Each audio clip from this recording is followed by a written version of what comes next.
அந்த இடத்திலே முதல்வருக்கு முன்னாடி சொல்லி இருக்கணும், யோ நாங்க கேட்டது இஸ்லாமிய சிறைவாசிகள் விடுதலை, இது உன்னால செய்ய முடியுமா முடியாதா, இல்லடா போடா மயிர்னு சொல்லிட்டு இவங்க என்ன பண்ணிருக்கணும், அந்த கூட்டணி விட்டு வெளியே வந்திருக்கணையா, அந்த கூட்டணி விட்டு வெளியே வந்திருக்கணும்.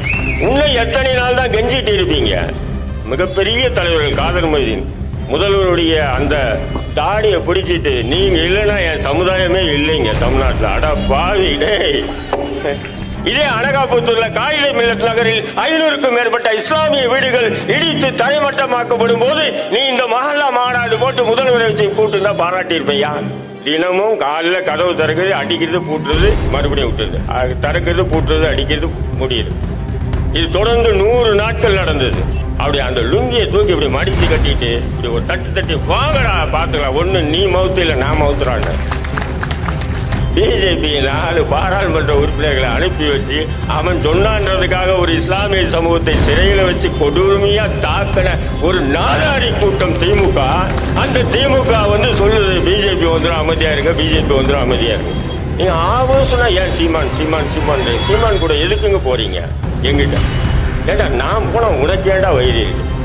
இதே சீமான் முதல்வராக இருந்து நான் உட்காந்து அண்ணன் நில்லுங்க அப்படின்னு நான் சொல்லியிருப்பேன் இல்லையானே? யோகி பாருங்க புல்டோசர் வச்சு முஸ்லீம் வீடு இடிக்கிற, நீ எதனா வச்சு இடிக்கிற? அவனாச்சும் ஒரு புல்டோசர் வச்சு இடிக்கிறான், நீ 5 புல்டோசர் வச்சு ஒரே நேரத்தில் அடிச்சு காலி பண்ணியாடா நாதாரி. இறைவனின் திருப்பெயரை கொண்டு ஆரம்பம் செய்கின்றேன். நாம் தமிழ் கட்சி நடத்தும் நீண்ட நாள் இஸ்லாமிய சிறைவாசிகள் விடுதலை கோரிய இந்த மாபெரும் கூட்டத்தில் என்னையும் அழைத்து பேச வைத்தமைக்கு அண்ணன் சீமான் அவர்களுக்கும் நாம் தமிழர் கட்சியினுடைய நிர்வாகிகளுக்கும் என்னுடைய நன்றிகளை கூறி என்னுடைய சிறிய உரை நிகழ்த்த உள்ளேன். சிறைவாசிகள் விடுதலை என்பது இந்த சமூகத்தினுடைய உயிர்நாடி பிரச்சனை. ஒரு 1/4 நூற்றாண்டு அவர்கள் சிறையிலே வாழ்ந்து கொண்டு இருக்கின்றார்கள். வாழ்ந்தார்கள் இல்லை, வாழ்ந்து கொண்டு இருக்கின்றார்கள். அவர்களுடைய விடுதலை என்பது தொடர்ந்து கேள்விக்குறியாவே இருக்கு.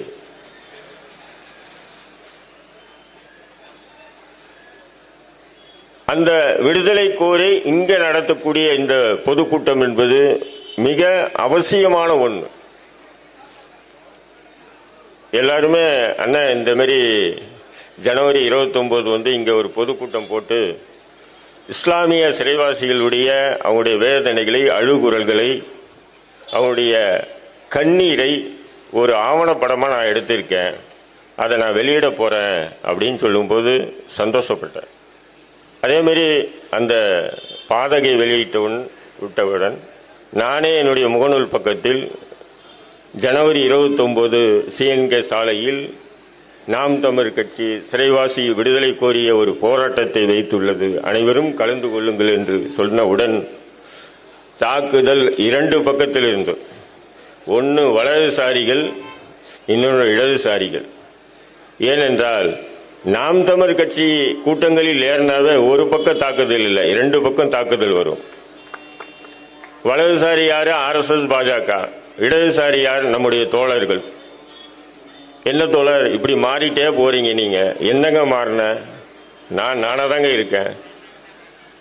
இது அரசியலுக்காக அவர் நடத்துறாரு, ஓட்டுக்காக நடத்துறாரு. அப்ப நான் சொன்னேன் அரசியலுக்காக.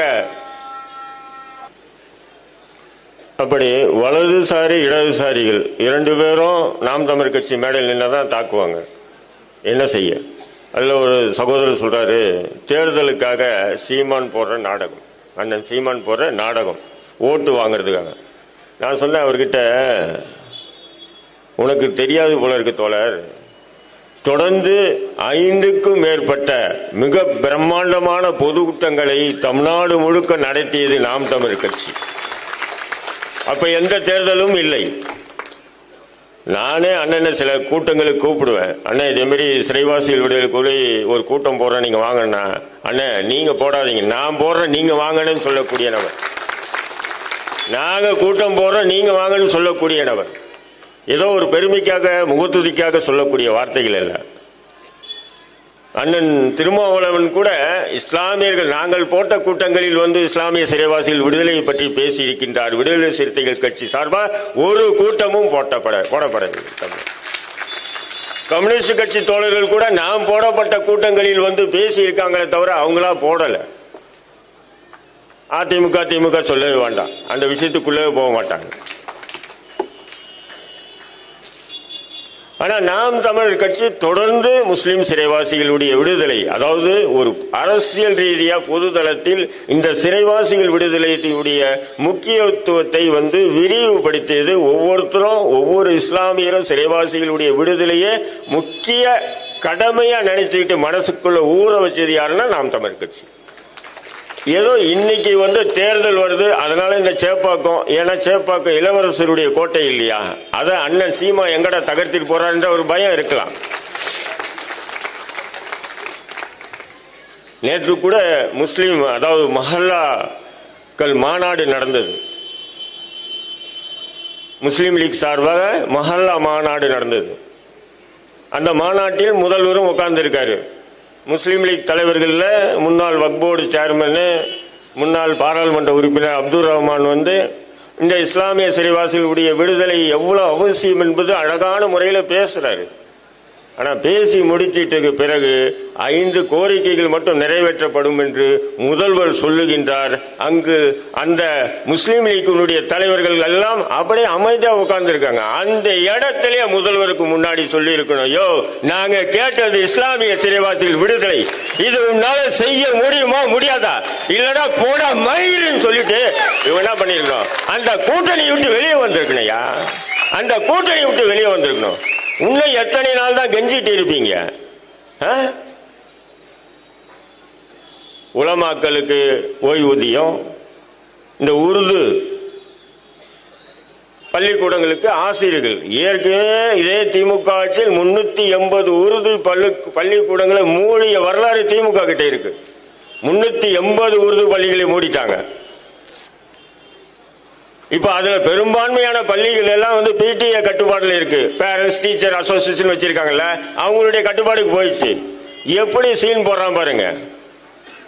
இத ஒரு முஸ்லீம் லீக் தலைவர்கள், அதுவும் மிகப்பெரிய தலைவர்கள், காதர் மொய்தீன் முதல்வருடைய அந்த தாடியை பிடிச்சிட்டு, நீங்க இல்லைன்னா என் சமுதாயமே இல்லைங்க தமிழ்நாட்டில், அடா பாவி டேய்,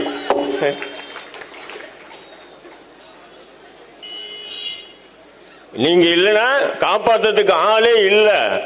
அப்ப கடந்த 10 ஆண்டுகள் அதிமுக ஆட்சியில முஸ்லீம் எல்லாம் தமிழ்நாட்டில் செத்தாடா போயிட்டாண்டே, உயிரோட இல்லையா, பொழைக்கலையா, போராடலையா?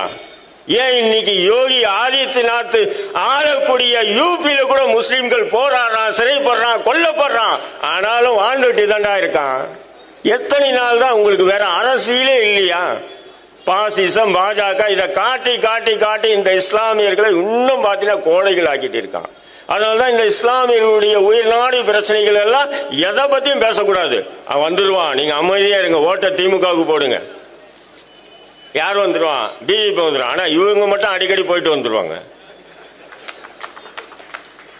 இங்க ஆகாஷ் பாஸ்கர் வீட்டுல ரைடு இன்னொன்னு முதல்வரே நிதி ஆயோக் கூட்டத்தில் போய் கலந்துகிட்டாரு. கலந்துகிட்டு அங்க போய் சொல்றாரு, 2047 இந்தியாவை மிகப்பெரிய வல்லரசாக்கிறதுக்கு தம்முடைய முதல்வர் பிரதமர் வந்து தொலைநோக்கு பார்வையோடு செயல்படுறாருன்னு சொல்லி புகழாரம் சூட்டிட்டு வராயா இருந்தாலும், ஏன் இந்த இஸ்லாமிய தலைவர்கள் இதெல்லாம் படிக்க மாட்டீங்களா? இதே சீமான் சொல்லியிருந்தா அடுத்த நாளே போடுவான், தலைப்பு செய்தியா போடுவோம். இது எந்த விதமான அரசியல்? அவர்கள் செய்யக்கூடிய ஊழலுக்கு மறைமுகமா பாஜகவுக்கு துணை போயிட்டு இருக்கானுங்க. ஆனா இங்க வந்து பாத்தீங்கன்னா ஒரு பிரதான ஒரு அரசியல் ரீதியா பேசணும்னா பிரதான எதிர்கட்சியில அதிமுக பத்தி பேச மாட்டான், பிஜேபி பத்தியே பேசுவான். பிஜேபியை உண்மையிலே வளர்க்கறது யாருன்னு சொன்னா திமுக தாங்க சாட்சி, வேற யாரும் வளர்க்கல. இன்னைக்கு மஹல்லா மாநாடு போடுறாங்க. இது அம்மாபட்டினத்துல 500 வீடுகள், சுமார் 4 தலைமுறையாக இருந்த 500 வீடுகளை புல்டோசர் வச்சு இடிக்கும் போது இந்த மஹல்லா மாநாடு போட்டு முதல்வரை கூப்பிட்டு கோரிக்கை வச்சிருந்தீங்கன்னா நானும் கை தட்டி பாராட்டுவையா?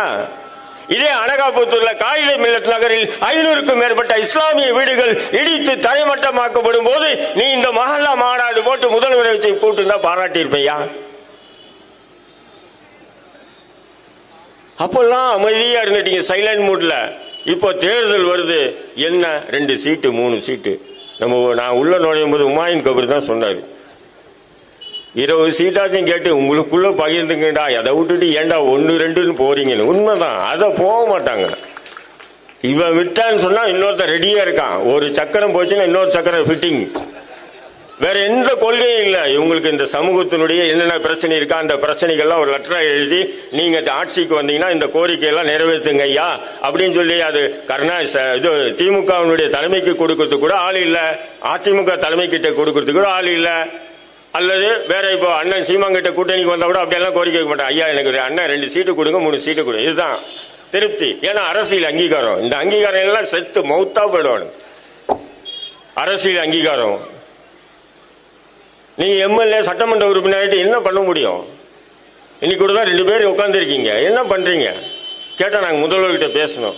அப்ப முதல்வர் செய்யல, நீங்க அடுத்த கட்டம் என்னங்க பண்ணணும்? நம்ம போய் ஒருத்தங்கிட்ட ஒரு பிரச்சனை விஷயமா சொல்றோம், ஒரு தடவை சொல்றோம், 2 தடவை சொல்றோம், 3 தடவை சொல்றோம்.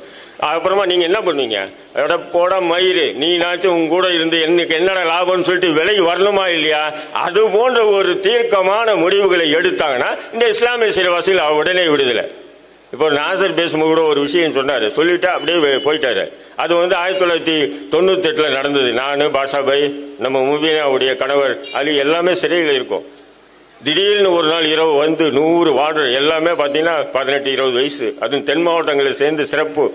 அது காரணம் என்னன்னு சொன்னா, திருச்சியில ஸ்ரீதரன் என்ற ஒரு பிஜேபி காரன் செத்து போயிட்டாரு, யாரோ கொண்டுட்டாங்கன்னு சொன்னா காவல்துறை என்ன பண்ணும், அரசு என்ன பண்ணும், அந்த கொலைகாரனை கண்டுபிடிச்சு அவங்கள நீதி முன் நிறுத்தி தண்டிக்கணும். இல்லையா அதிகபட்சமா இப்படி ஒரு கொடூர கொலை நடத்திட்டீங்களேன்னு சொன்னா அவரை நீங்க தான் இப்போ வச்சிருக்கீங்க லேட்டஸ்ட் என்கவுண்டர் அப்படி கூட போட்டுக்கலாம். அதை விட்டு நீண்ட காலமா சிறையில் இருக்கக்கூடிய எங்களை தினமும் காலையில் கதவு திறக்கிறது, அடிக்கிறது, பூட்டுறது, மறுபடியும் விட்டுறது, திறக்கிறது, பூட்டுறது, அடிக்கிறது, முடியுது. இது தொடர்ந்து 100 நாட்கள் நடந்தது. அந்த 100 நாட்களுக்கு பிறகுதான் அந்த பாக்ஸர் வடிவேல் என்ற ஒரு நபரை அடித்து கொல்லுகின்றார்கள். சிறையிலே கலவரம் வருது. எங்களை யார் அடித்தானோ அந்த ஜெயபிரகாஷ் என்கின்ற அந்த டெப்டி ஜெயிலர் யாருடைய தலைமையில் எங்களை அடிச்சாங்களோ அவன் எங்க கண்ணுக்கு முன்னாடியே செத்து போனான். நாங்கெல்லாம் பழி வாங்கல, இறைவனா பார்த்து பழி வாங்கிட்டான். அப்பாவிகள் நாங்க சிறையில் இருக்கோம். அப்ப என்ன காரணம் சொன்னா, அன்னைக்கு பிஜேபி கூட திமுக கூட்டணி சார். ஏன்னு சொன்னா அந்த இறந்த அந்த டாக்டர் ஸ்ரீதர் ரங்கராஜன் குமாரமங்கலத்துக்கு ரொம்ப நெருக்கமானவரான். அந்த ரங்கராஜன் குமாரமங்கலம் அத்வானி கிட்ட சொல்லி, அத்வானி முரசலிமாறன் கிட்ட சொல்லி, முரசலிமாறன் முதல்வர் கிட்ட சொல்லி, முதல்வர் நம்ம ஆளுநர் சட்டத்துறை அமைச்சர் கிட்ட சொல்லி, KVS மூர்த்தி என்கின்ற ஒரு நபரை நியமனம் பண்ணி தினந்தோறும் அடிக்கிறது போட்டு இதுதான். அது போன்ற ஒரு நீதிமன்றங்கள் இல்லை. இப்ப சொன்ன மாதிரி சமூக அமைப்புகள் எல்லாம் சைலண்ட் மூடு. திமுக எதிர்த்து யாருமே பேசுறது இல்லையா பெரும்பாலும். அப்படி அந்த ஒரு கொடூரங்களை முழுமையா அனுபவிச்சோம். கடைசியா அடிச்சுட்டு நம்ம பாஷாபாய் கிட்ட. அப்பதான் பாஷாபாய் பத்தி, ஏன்னா நான் ஜிஹாத் கமிட்டி, அவர் பாஷாபாய் அல்லுமா, அவரை பத்தி சிறையில தான் பழக்கம் எனக்கு. அப்போதான் எங்களெல்லாம் அடிச்ச மாதிரி பாஷாபாய் அடிக்க வராங்க. அப்பதான் அவருடைய அந்த உண்மையான அந்த தோற்றம், அந்த பார்வை, அந்த ஒரு இது நான் கண்டுபிடிச்சேன். அப்படி அந்த லுங்கியை தூக்கி இப்படி மடிச்சு கட்டிட்டு இப்படி ஒரு தட்டி வாங்கடா பாத்துக்கலாம், ஒண்ணு நீ மவுத்து இல்ல நான் மவுத்துறான்னு. நாங்கெல்லாம் அடி வாங்கணும், நாங்க பெருமைக்காக என்ன இருக்கு, அடி வாங்கணும் நாங்க, எங்களெல்லாம் திருப்பி அடிக்கும். ஆனா அவர் மட்டும் 20 பேர் ரவுண்ட் கட்டிட்டு நிக்கும் போது ஹெல்மெட் மாட்டிட்டு வாங்கடா பாத்துக்கலாம், ஒண்ணு நான் சாவே இல்ல நீங்க யாருன்னா 4 பேர் சாவுங்கிறாரு. அவர் அடி உடனே சூப்பர் அடிக்காது போவார், அப்படி அவர் மட்டும் அடிக்காது. இதெல்லாம் நடந்த நிகழ்வுகள். என்ன காரணம் சொன்னா பிஜேபியை சாந்தப்படுத்தணும், வேற ஒண்ணுமே இல்லை. இவன் தான் சொல்றான் பிஜேபி உள்ள வந்துடும் அமைதியா இருங்க, பிஜேபி உள்ள வந்துடும் அமைதியா. அடா பாவி, பிஜேபி 4 பாராளுமன்ற உறுப்பினர்களை அனுப்பி வச்சு அவன் சொன்னான்றதுக்காக ஒரு இஸ்லாமிய சமூகத்தை சிறையில வச்சு கொடுமையா தாக்கின ஒரு நாதாரி கூட்டம் திமுக. அந்த திமுக சொல்லுது பிஜேபி வந்துடும் அமைதியா இருங்க, பிஜேபி வந்துடும் அமைதியா இருங்க. இதுக்கு சில இஸ்லாமிய அமைப்புகள் என்ன, ஒரே ஒரு எம்எல்ஏ MP ஆகணும், எப்படியாவது அரசியல் ரீதியா பெரிய ஆள் ஆகணும், ஆயிட்டு ஒன்னும் இல்ல, ஒரு மயிலம் கொடுக்க போறது இல்ல, சமுதாயத்துக்கு பிரச்சனையா இல்ல. இன்னைக்கு சிறைவாசிகள் விடுதலைடா சொன்ன, இத்தனை நாளா சிறையிலே இருந்துட்டுனா பரவாயில்ல, அவங்க வெளியே 2 வருஷம் அவங்க அந்த குடும்ப வாழ்க்கை கூட வாழ்ந்துட்டு மறுபடியும் அவங்க சிறைக்கு போகும்போது அதனுடைய கவலைகள் நிச்சயமா அது போல ஆளாக இருக்கக்கூடிய நபர்களுக்கு தான் அந்த ஒரு வலி வேதனை தெரியும், வேற யாருக்குமே தெரியாது. அந்த போன்ற வலிகளை இன்றைக்கு சுமந்து கொண்டு இருக்கின்றார்கள். அதில் சில சகோதரர்கள் வெளியே வந்து இனி நமக்கு வந்து ஏன்னா இந்த இஸ்லாமிய அமைப்பு அப்படி ஒரு பில்டப் பண்ணாங்க, இனி நீங்க எல்லாம் உள்ள போக மாட்டீங்க, நாங்க எல்லாம் டைரக்டா யாரு ஸ்டாலின் கிட்ட பேசிட்டோம், நீங்க எல்லாம் உள்ள வெளியே போய் அப்படியே பரோல்ல இருந்துட்டு அப்படியே விடுதலை பண்ணிடுவாங்கன்னு சொன்னோம். அவங்க வந்து திருமணம் பண்ணாங்க. சில பேர் அங்கங்க 100, 500, 1000 லட்சம் வாங்கி கடை வச்சாங்க. சில பேர் ஆட்டோ வாங்கினாங்க. இப்படி பெரிய அளவுக்கு இல்ல. யாரு இந்த சமூகம் வந்து இன்னைக்கு வந்து ஒருத்தன் மாநாடு போறான்னா 5 கோடி ரூபாய் கொடுக்குறான். 5 கோடி ரூபாய் முஸ்லீம் லீக் சார்பா நேற்று மாநாடு போறான் அவசரமா. இந்த சமுதாயத்தில் இருக்கக்கூடிய செல்வந்தர்கள் கொடுக்கிறாங்க. ஆனா இந்த சிறைவாசிகள் சம்பந்தமா யாராவது போய் கேட்டா கொடுக்கறது இல்லை. ஏண்டா அன்னைக்கு அந்த சிறைவாசிகள் இல்லைன்னு சொன்னா இன்னைக்கு இஸ்லாமியர்களை இந்த RSS பாஜகவும் திமுக போன்ற கட்சிகள் துணையோடு இந்த இஸ்லாமிய சமூகம் இன்னைக்கு தலை நிமிர்ந்து வாழ முடியாத சூழல் ஏற்பட்டிருக்குண்டா. அடிச்சான் திருப்பி அடிச்சான், அவ்வளவுதான். இதே இடத்துல ஒரு 8 வருஷத்துக்கு முன்னாடி ஒரு பொதுக்கூட்டம், நானும் நம்ம தோழர் கலைஞன் தான் 2 பேருக்கு யூபா சட்டம் போட்டான். இன்னைக்கு அவரும் பேசி இருக்காரு, நானும் பேசுறேன். மறுபடியும் ஏன்னா இதே இடத்துல தான் நடந்தது அந்த கூட்டம் கூட. இதே மாதிரி சிறைவாசிகள் விடுதலை சம்பந்தமான விஷயம் தான். அவரும் கொஞ்சம் ஓவரா பேசிட்டார், நானும் கொஞ்சம் உணர்ச்சி பேசிட்டேன். உடனே 2 பேருக்கு யூபா சட்டம் போட்டான். அப்போ நான் இப்போ சிறையிலிருந்து விடுதலை ஆயிட்டு 86 வழக்குகள் என் மீது போடப்பட்டான். அந்த 86 வழக்குகளும் பாத்தீங்கன்னா இந்த சிறைவாசிகள் விடுதலை கோரிய போராட்ட வழக்குகள் தான். வேற நான் எதுவும் கொள்ளை அடிக்கல, அடுத்தவன மிரட்டல, காசு பறிக்கல. 5 முறை கைது செய்யப்பட்டிருக்கான். அதுவும் இதுக்காக தான். தொடர்ந்து இந்த இஸ்லாமிய சிறைவாசிகளுடைய விடுதலை இந்த சமூகத்தினுடைய விடியல் என்கின்ற அடிப்படையில் தான் தொடர்ந்து நம்ம களமாட்டி இருக்கோம். இன்னைக்கு பாஷாபாய் நம்ம கூட இல்ல. நீங்க ஆவும் சொன்னா ஏன் சீமான் கூட எதுக்குங்க போறீங்க எங்கிட்ட? ஏண்டா நான் போன உனக்கு ஏண்டா வயிறு? பேஸ்புக்ல பாத்தீங்கன்னா ஒரு பதிவு போட்டா சரி 100, 200 ரூபாய் ரெடியா வச்சிருக்கான் வந்து திட்டுறதுக்குன்னு. நம்ம உமாயின் கூட சொன்னாரு, அண்ணன் யாருன்னா 4 பசங்க வச்சு திட்டுங்க பதிலுக்கு அப்படின்னு. நான் சொன்னேன், பசங்க பதிலுக்கு திட்ட வைக்கலாம், உடனே நம்ம பசங்க துணிஞ்சு போய் அவன் வெட்டை இவன் குத்து தேவையில்லாம ஒரு சின்ன ஒரு வழக்கு கூட அந்த பசங்களுக்கு விடக்கூடாது. அதனால திட்டிட்டு போறானுங்க. எத்தனை பேர் திட்டானுங்க திட்டு. ஏன்னா அவங்களுடைய பொழப்பு அதுதான். இன்னைக்கு கூட வந்து போன ஒரு 10 நாளைக்கு முன்னாடி வந்து இந்த சிறைவாசிகள் விடுதலை பத்தி ஒரு பேசு பொருளா மறுபடியும் உருவாக்கணும்னு சொல்லி என்ன பண்றேன், நம்ம எதிர்கட்சி தலைவர் எடப்பாடி கிட்ட போய் ஒரு மனு கொடுக்கிறேன். அந்த மனுவில என்ன சொல்றேன், ஃபர்ஸ்ட் அவர்கிட்ட அப்பாயின்மெண்ட் கேட்கும்போது சிறைவாசிகள் சம்பந்தமா போய் கொடுக்கணும், அவரும் வாங்கன்ட்டாரு. நான் போய் கொடுத்துட்டு வந்துட்டேன். அதை புகைப்படம் போட்ட உடனே ஏன் அவர்கிட்ட போறீங்க? அமித்ஷா கிட்ட போக வேண்டியதானே, மோடி கிட்டே போய் கேட்க வேண்டியதானே? யார் சொல்றா? எல்லாம் இந்த திமுக அடிமைகள், விடுதலை சிறுத்தைகள் முஸ்லீம் அடிமைகள், இந்த காங்கிரஸ் முஸ்லீம் அடிமைகள், கம்யூனிஸ்ட் முஸ்லீம் அடிமைகள் எல்லாம் சேர்ந்து நம்மளை தாக்குறானுங்க. டேய் நான் எதுக்குடா போறேன்?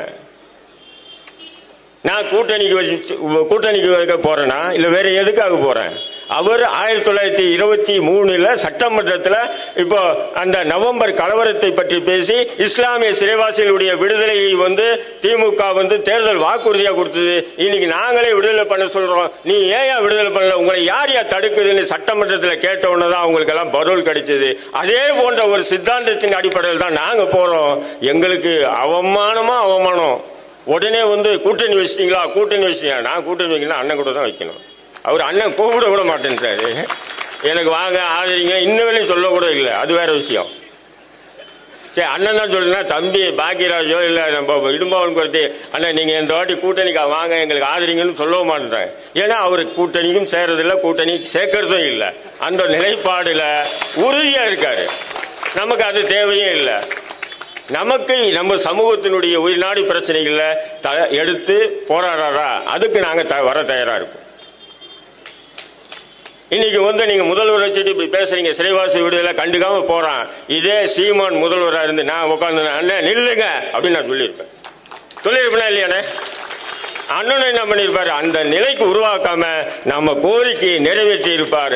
இது போன்ற ஒரு ஆளுமை உள்ள முதல்வர்கள் இருக்கணும். அதே போன்ற ஒரு ஆளுமை உள்ள இஸ்லாமிய தலைவர்கள் உருவானால்தான் இந்த இஸ்லாமிய சிறைவாசிகள் விடுதலை மட்டுமல்ல, இந்த சமூகத்தினுடைய நிறைய பிரச்சனைகள். இன்னைக்கு திசையின் விலை, நெல்லை திசையின் விலையில பாத்தீங்கன்னா 1.25 ஒரு ஏக்கர் 25 சென்ட். உயர் நீதிமன்றம் சொல்லிச்சு இவங்க கிட்ட பள்ளிவாசல் இடம் ஒழுங்கா கூடியான்னு. ஆனா அப்பாவு யாரு, சபாநாயகர் அப்பாவு சொல்றாரு இல்லைங்க அது புறம்போக்கிடங்க. எது உயர் நீதிமன்றம் சொன்னது புறம்போக்கிடம். ஆனா அம்மா பட்டினத்திலையும் இந்த அனகாபுத்தூர் காகிதமில்லத் நகர்லயும் புல்டோசர் வச்சு அடிக்கும் போது ஏங்க திமுக வாங்க செஞ்சது நீதிமன்ற உத்தரவுங்க. அதே நீதிமன்ற உத்தரவு தஞ்சையில சாஸ்திரா பல்கலைக்கழகம் 58 ஏக்கரை இடிக்க சொல்லி எத்தனை நாள் ஆச்சு. அங்க போக மாட்டான், ஏன்னா அங்க வச்சிருவோம் அறிவிட்டு. அது பிராமண கூட்டம், அது டெல்லியில ஊழல் எல்லாம் தோண்டி எடுத்துருவான், அங்க வைக்க மாட்டான். முஸ்லீமா யார் கேட்க போறான்? ஆனா இவன் போடுவான் என்னன்னு, யோகி பாருங்க புல்டோசர் வச்சு முஸ்லீம் வீடு இடிக்கிற, நீ எதனா வச்சு இடிக்கிற? அவனாச்சும் ஒரு புல்டோசர் வச்சு இடிக்கிறான், நீ 5 புல்டோசர் வச்சு ஒரே நேரத்தில் அடிச்சு காலி பண்ணியாடா நாதாரி. அப்போ எல்லாம் இந்த விஷயங்கள் எல்லாம் இந்த இஸ்லாமிய அமைப்பு தலைவர்களுக்கு நல்லாவே தெரியும். இப்ப சமீபத்தில் கூட நபிகள் நாயகத்துடைய 1500வது மீலாது விழா, பெரும்பாலும் அது தமுமுக, இந்த தமிழ் அன்சாரி, SDP எல்லாருக்குமே மீலாது விழா பிடிக்காது, கூடாதுங்க.